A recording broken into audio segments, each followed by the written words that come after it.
భారత్లోని 15 కీలక నగరాలపై దాడులు చేయడానికి పాకిస్తాన్ ప్రయోగించిన డ్రోన్లు క్షిపణులనే కాకుండా గురువారం రాత్రి జమ్మూ, పంజాబ్, రాజస్థాన్లోని కీలక స్థావరాలపై పాక్ పంపించిన ఆత్మాహుతి డ్రోన్లు, యుద్ధ విమానాలను రష్యాకు చెందిన S-400 సిస్టమ్స్ అలియాస్ సుదర్శన చక్ర ఎయిర్ డిఫెన్స్ సిస్టమ్ సర్వనాశనం చేసింది.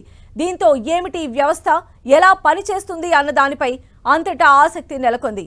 400 కిలోమీటర్ల దూరంలో ఉండగానే శత్రు దేశాలకు చెందిన స్టెల్త్ ఎయిర్ క్రాఫ్ట్, ఫైటర్ జెట్లు, డ్రోన్లు, క్రూయిజ్, బాలిస్టిక్ క్షిపణులను నాశనం చేయగల S-400 ఎయిర్ డిఫెన్స్ మిసైల్ సిస్టమ్ను సుదర్శన చక్రగా భారత ఎయిర్ ఫోర్స్ పిలుస్తోంది. ప్రపంచంలోనే అత్యాధునిక క్షిపణి నాశన వ్యవస్థల్లో ఒకటిగా దీన్ని గుర్తింపు ఉంది. 600 కిలోమీటర్ల దూరంలో ఉండగానే శత్రు సేనల డ్రోన్లు, క్షిపణులు, యుద్ధ విమానాలను గుర్తించడం, ట్రాక్ చేసే సామర్థ్యం ఈ వ్యవస్థకు ఉంది. S-400 శ్రేణికి చెందిన 5 రక్షణ వ్యవస్థలను కొనుగోలు చేయడానికి భారత్ 2018లో రష్యాతో ఒప్పందం చేసుకుంది.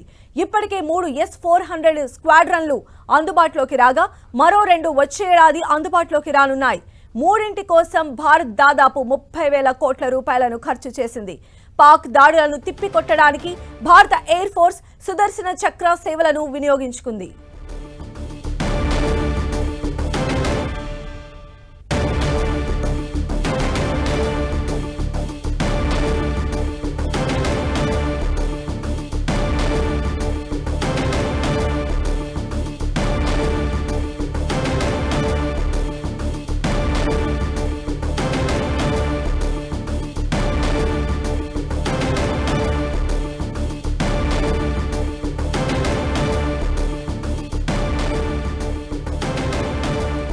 S-400 సుదర్శన చక్ర పాక్ పంపించిన మిసైళ్లను, డ్రోన్లను, క్షిపణులను సర్వనాశనం చేసింది, నేలమట్టం చేసింది, పాక్ వెన్నులో వణుకు పుట్టేలా చేసింది.